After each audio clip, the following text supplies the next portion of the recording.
What do you say to people who are losing patience with gas prices at $3 a gallon? What we are seeing is, a government run for the oil companies. Drivers are paying a heavy price for the Bush administration's failure to enact a comprehensive energy strategy. This Congress, under the Democratic leadership, is working to make up for years of inaction, taking America in a new direction that helps bring down the cost of gas. Gas prices have more than doubled since George Bush became our president. I understand how desperate folks are. I mean, I met a guy who couldn't go on a job search, had lost his job, couldn't go on a job search because of the high price of gas. Just couldn't fill up his tank. I met a teacher in South Dakota who loved her job as a teacher on an Indian reservation. She had to quit because the drive was too far. It was taking up too much of her paycheck. I know how bad people are. Now, I noticed some folks clapped, but I know some of these big guys, they're all still driving their big SUVs. They got their big monster trucks and everything. You're one of them? Well, now, here's my point. If you're complaining about the price of gas and you're only getting 8 miles a gallon,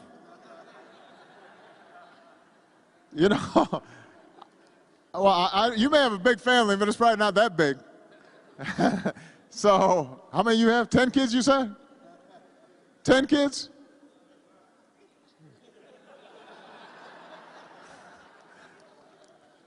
Well, you definitely need a hybrid van then. We could have rebuilt American schools and roads and bridges. We could have made historic investments in alternative energy to create millions of American jobs. We could have headed off $4 a gallon gas and begun to end the tyranny of oil in our time. Instead, the president decided to spend our money on tax cuts for corporations and the wealthy and a war in Iraq that has already lasted longer than World War II.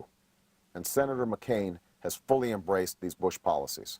One of the great indictments that I have of George Bush is that he's injected a strain of fatalism into our country's bloodstream.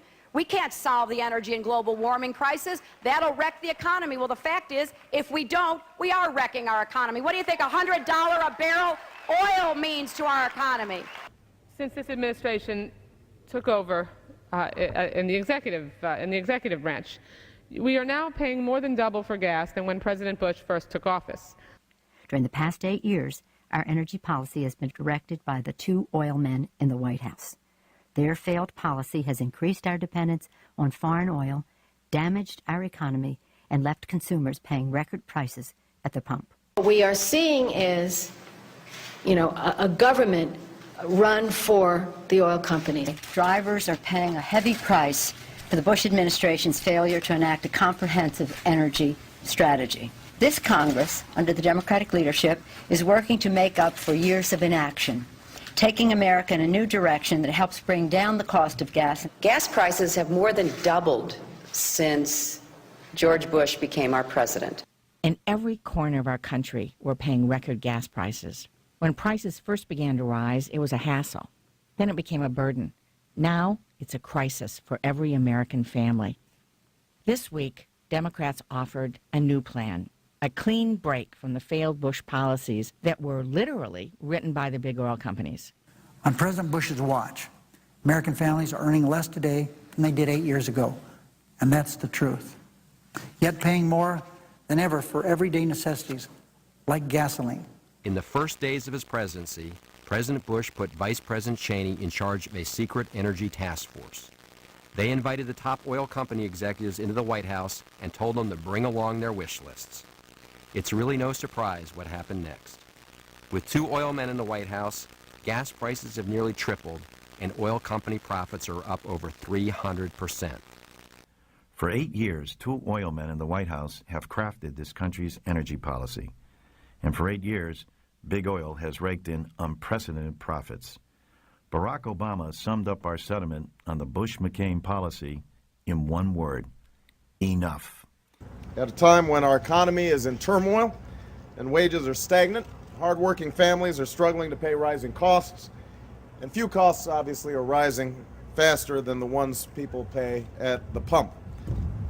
When George Bush asked Dick Cheney to come up with our energy policy a few years ago, he met with the environmental groups once, He met with the renewable energy groups once. He met with the oil and gas companies 40 times. And so it's not surprising then that the laws that have come out of Washington have been good for the oil companies, not so good for consumers.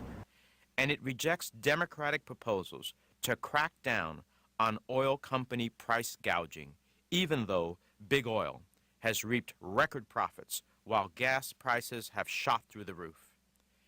These are the burdens middle-class families will bear as a result of the president's budget. The price of oil is at the doorstep. $4 plus per gallon for oil is attributed to oilmen in the White House. I'll bet you wins when you have to fill up the family car at the gas station, especially knowing that a lot of that money is going straight to countries that don't like us very much. That's why we Democrats are fighting for real energy independence, not more of President Bush's big subsidies for big oil. I would be dishonest if I said we've got a lot of short-term answers to bringing down gas prices. I don't think we do.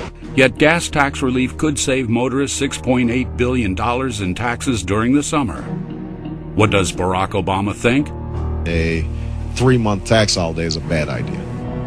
It's a gimmick that's been tried before. This is one of John McCain's latest schemes. But as an Illinois state senator, he voted for gas tax relief.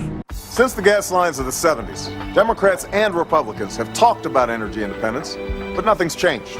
Except now Exxon's making $40 billion a year, and we're paying $3.50 for gas. I'm Barack Obama. I don't take money from oil companies or Washington lobbyists, and I won't let them block change anymore. They'll pay a penalty on windfall profits. We'll invest in alternative energy, create jobs, and free ourselves from foreign oil.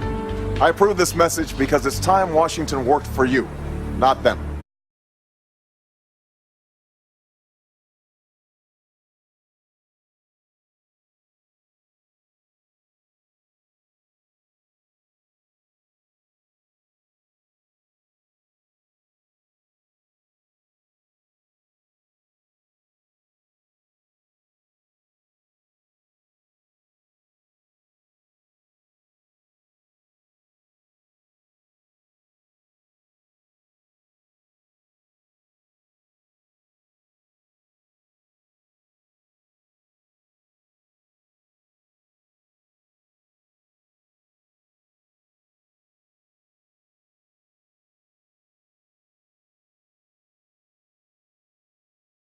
Since the gas lines of the 70s, Democrats and Republicans have talked about energy independence, but nothing's changed. Except now Exxon's making $40 billion a year, and we're paying $3.50 for gas. I'm Barack Obama. I don't take money from oil companies or Washington lobbyists, and I won't let them block change anymore. They'll pay a penalty on windfall profits. We'll invest in alternative energy, create jobs, and free ourselves from foreign oil. I approve this message because it's time Washington worked for you, not them.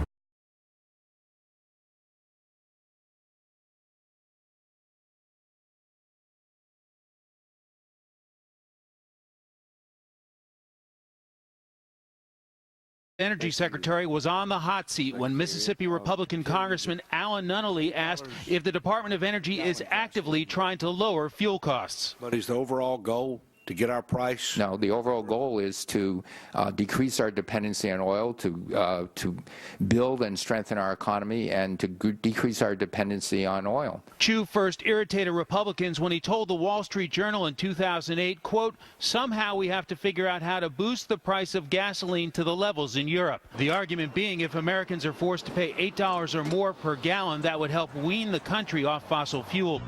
I think that we have been slow to move in a better direction when it comes to energy usage. And the president, frankly, hasn't had an energy policy. And as a consequence, we've been consuming energy as if it's infinite.